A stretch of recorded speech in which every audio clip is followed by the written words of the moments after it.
Même si nous vivons dans des zones mondialisées et modernisées, il y a encore des filles ou des femmes qui n'obtiennent pas la liberté qu'elles souhaitent ou qu'elles veulent. Donc, ma question pour vous est, quelle est la vraie liberté selon le Vedanta? Vous avez déjà la liberté. N'êtes-vous pas libre? Tout ce que la vie pouvait vous offrir vous a déjà été donné en abondance. Énormément. Maintenant, ce qui était nécessaire, c'est... Même si nous sommes constitutionnellement, légalement et économiquement autonomes, nous portons en nous, en tant que femmes, beaucoup de choses qui viennent du Moyen-Âge. Le concept de féminité, vous savez, n'a pas progressé dans la journée. Elle est l'émanciper et la libérer, faisant toutes sortes de choses au bureau. Et à 19h, elle devient en grande partie la même maîtresse de maison que sa mère ou sa grand-mère était. Elle avait aussi encore une autre responsabilité envers ses enfants et aussi envers son mari. Vous, regardez l'hypothèse. Si c'est une fille, évidemment elle aura un mari. Que fera-t-elle d'autre? Si elle est née avec un utérus, évidemment elle aura des enfants. Que peut-elle faire d'autre? Voilà ce dont vous devez vous méfier. Vous devez rattraper votre retard. Les femmes sont bien devant vous. Dis-le au micro. Oui, d'accord. Je suis une instruite. Femme. Je suis une riche. Femme. Je suis une savante. Femme. Je suis une puissante. Femme. Mais je suis toujours une. Femme. C'est l'esclavage.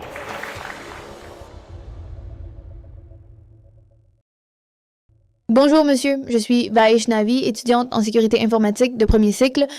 Même si nous vivons dans des zones mondialisées et modernisées, il y a encore des filles ou des femmes qui, la liberté qu'elles souhaitent ou veulent, elles ne l'obtiennent pas. Alors ma question pour vous est, quelle est la véritable liberté? Comment peut-on l'expérimenter dans la vie réelle ou la vie quotidienne? Bêta. Laissez-moi prendre votre contexte. Si cela vient d'un étudiant d'une discipline très moderne, dans une institution mondiale de premier plan comme l'IIT Bombay, la liberté dans votre contexte ne peut pas être quelque chose que d'autres peuvent vous donner. Vous l'avez déjà.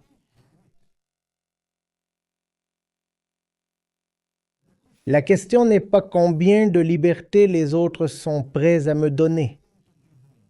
La question est plutôt, pourquoi suis-je prêt à échanger ma liberté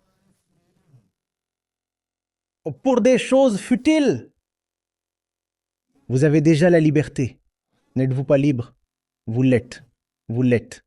Et la plupart des femmes modernes le sont.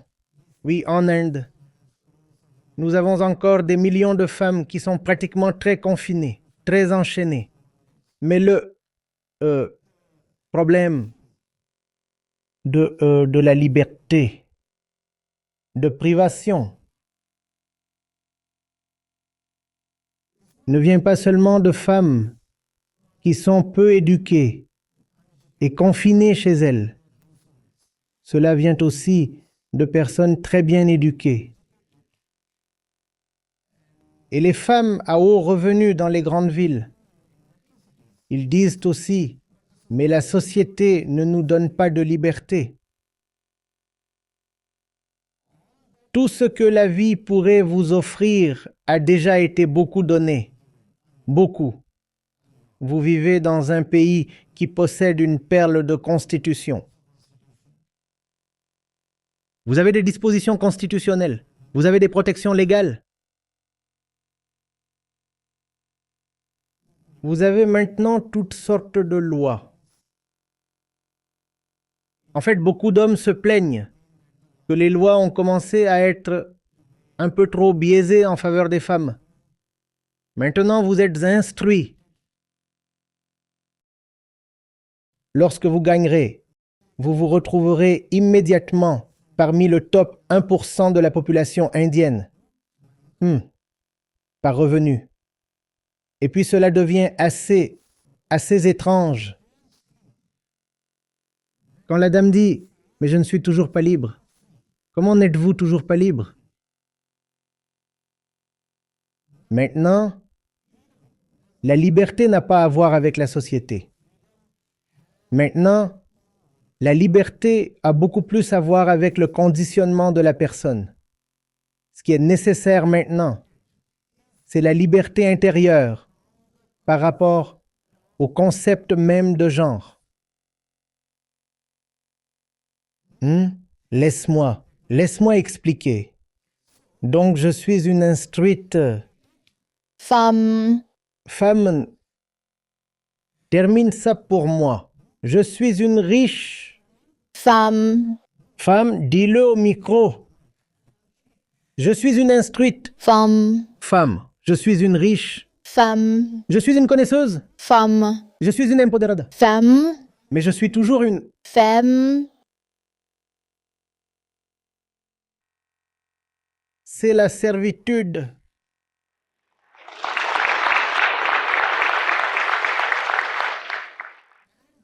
Et de cela, personne ne peut vous donner la liberté, personne. Ce dont vous avez maintenant besoin, au-delà de l'égalité des sexes, c'est de l'irrélevance des sexes. Vous devez arrêter de vous voir comme une femme.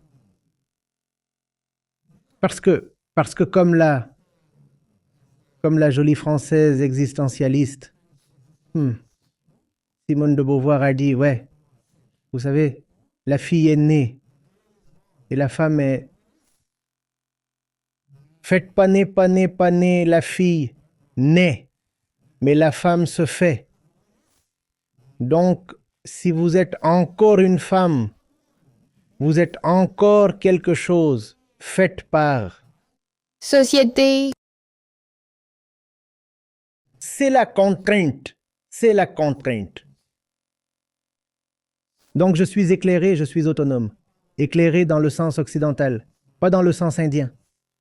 Hein? Je suis au courant de tout, n'est-ce pas? Je voyage souvent en avion. Je prends des vacances à l'étranger. Je suis abonné aux revues académiques et de recherche de premier ordre. Je suis très occidentalisé dans ma manière de voir les choses. Toutes ces choses sont présentes. Mais je reste une femme. Et le concept de féminité, tenez-vous bien, n'a pas progressé. Autant que l'idée d'égalité. L'idée d'égalité aujourd'hui est très bien évoluée. La plupart des sociétés, du moins la plupart des sociétés démocratiques et libérales, ne toléreront pas l'inégalité entre l'homme et la femme. Et c'est merveilleux. Mais l'idée de la féminité continue d'être quelque peu primitive. Par exemple, si je suis une femme, et femme signifie avoir le corps d'une femme, n'est-ce pas, principalement? Et puis beaucoup d'autres choses à partir de là. Mais la première chose est d'avoir le corps d'une femme. Donc si je suis une femme, avoir un partenaire est plus important pour moi que ça ne l'est pour un homme d'avoir un partenaire. Cela va toujours de soi. Même parmi les femmes modernes, même parmi l'élite, cela arrive. Et maintenant, celui qui exerce la pression n'est pas à l'extérieur de vous, mais à l'intérieur de vous. Le concept même de féminité, le concept même de femme, même si nous sommes constitutionnellement, légalement et économiquement autonomes, nous portons en nous, en tant que femmes, beaucoup de choses qui viennent du Moyen Âge. Alors, je pourrais être très bien éduqué. Je pourrais appartenir en termes académiques au point 1% supérieur de la population mondiale.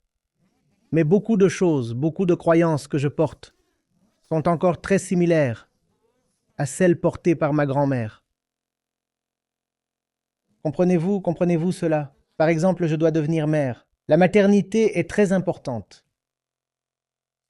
Maintenant, un autre problème auquel vous êtes confronté, c'est lorsqu'il s'agit de « et donner ». La liberté pour les femmes, qui est une idée belle et noble en soi, devient souvent, en pratique, la liberté de rester endoctrinée et conditionnée comme elle l'était il y a 100 ans. Et c'est une sorte de liberté très amusante et très curieuse, où vous dites que la femme est libre de rester en servitude.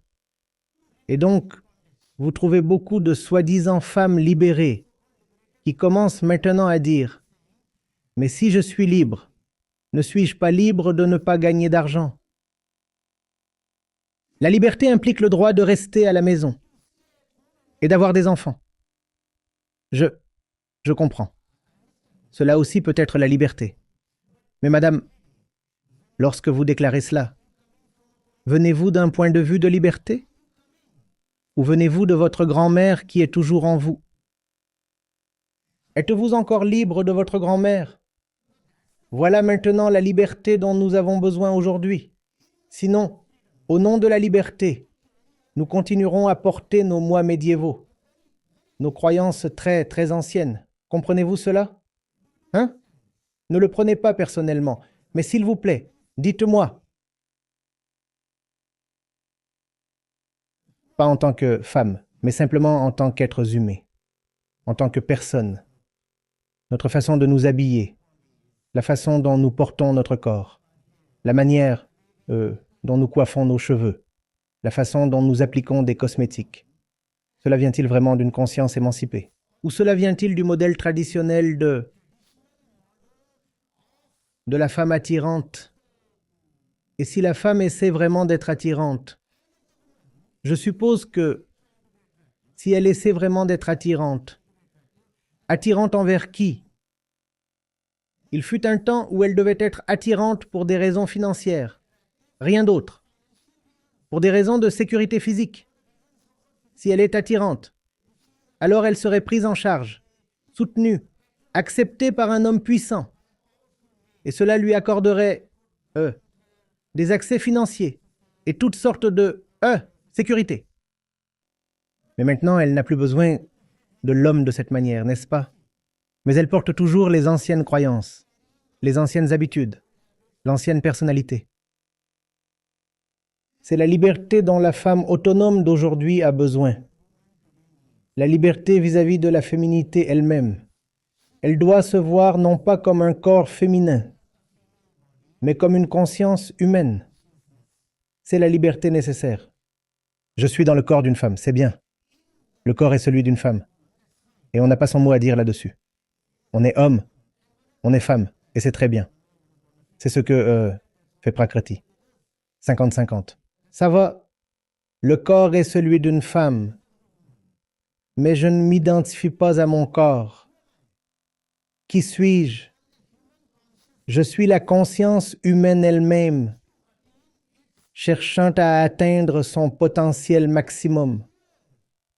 Pas ici pour remplir les mêmes rôles traditionnels par la porte de derrière. Sinon, ce qui se passe, c'est que la femme moderne est prise au piège. Pendant la journée, elle est celle qui est autonome et libérée, faisant toutes sortes de choses au bureau.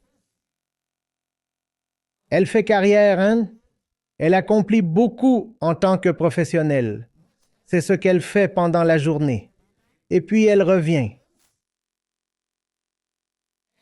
Et à 7 heures du soir, elle devient beaucoup comme la maîtresse de maison que sa mère ou sa grand-mère était. Maintenant, elle porte ces deux rôles et elle est coincée et bloquée et elle s'effondre. Sous le double fardeau, le vieux doit céder la place au nouveau,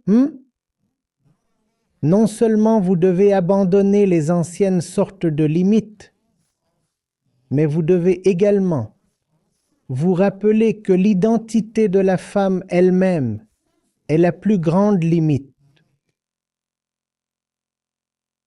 Vous pouvez abandonner les limites extérieures, les barrières et les contraintes, et c'est super. Cela doit arriver. L'égalité extérieure dont nous parlons, cela doit être réalisé. Et cela a été réalisé dans une grande mesure, hein? Surtout pour les femmes éduquées dans les métros comme vous. Mais en ce qui concerne la liberté intérieure, c'est encore loin. Nous sommes encore à une grande distance, hein? Psychologiquement, nous sommes encore loin derrière. Nous vivons encore au XVIIIe siècle ou quelque chose comme ça. Vous comprenez ça? Un grand nombre de femmes. Vous devez rechercher les dernières enquêtes. Mais celles que j'ai consultées. Qui a 10 ans? Un grand nombre de femmes des IIT et IIM ici en Inde. 10 ans après l'obtention de leur diplôme, lorsqu'ils ont été étudiés et interviewés, ils n'étaient plus là. Dans n'importe quel métier. Et la force contraignante n'était pas externe. Il n'y avait aucune contrainte extérieure. C'était une impulsion. La servitude était interne, à l'intérieur. C'est la liberté dont nous avons besoin aujourd'hui. Irrelevance de genre. Oui, ce corps est là. Je ne me soucie pas beaucoup de l'aspect genre. Je suis un être humain qui est accessoirement un femme. Je suis un être humain qui est accessoirement une femme. Être femme n'est pas le centre de mon être, c'est la périphérie. Au centre de mon être ne se trouve pas mon corps, mais ma conscience. Conscience. Et au moment où vous reléguez le corps à sa juste place, vous découvrez qu'il y a une libération intérieure. Hein? Maintenant, les choses comme remplir les anciens rôles physiques ou répondre aux anciens instincts physiques, elles ne seraient plus étiquetées comme liberté, n'est-ce pas? Sinon, comprenez la différence cruciale. Si je ne sais pas qui je suis à l'intérieur, et je ressens un fort désir biologique de me reproduire, disons. Je ressens un fort désir biologique de me reproduire. Et c'est une affaire scientifique. Ce désir est un peu plus élevé chez les femmes que chez les hommes.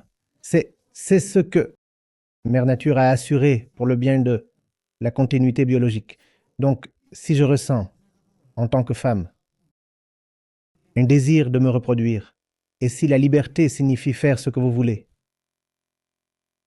alors cela fera partie de votre liberté de renoncer à votre travail, à vos aspirations élevées et de tomber enceinte. Ai-je raison? Et cela sera présenté comme la liberté. Maintenant, la femme est autonome.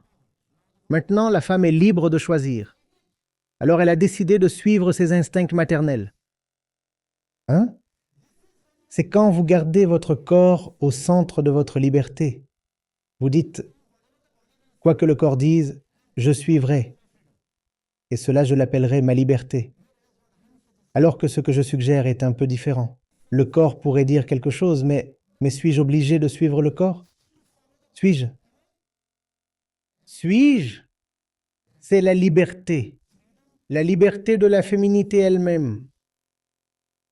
Le corps dit ceci, le corps dit cela. Je serai le juge discret. Ma conscience décidera si je dois suivre la femme intérieure ou simplement la faire taire. C'est la liberté dont nous avons maintenant besoin. Ouais. À tout sur ça.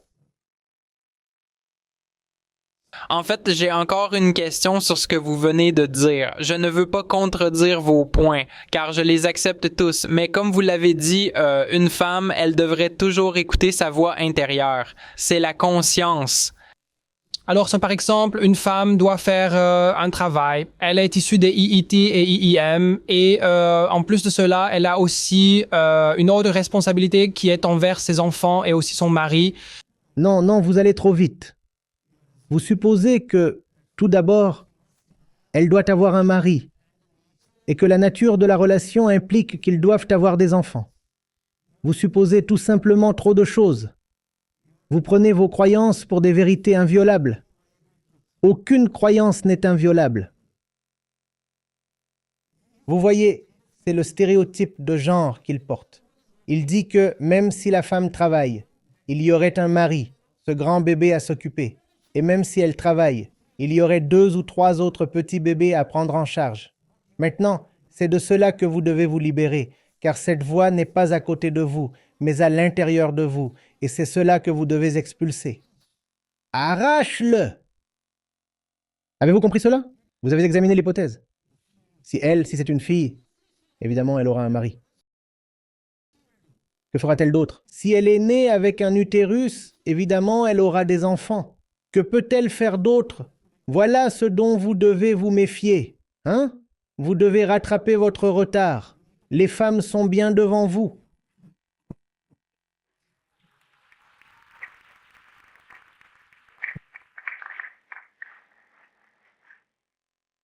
Oui?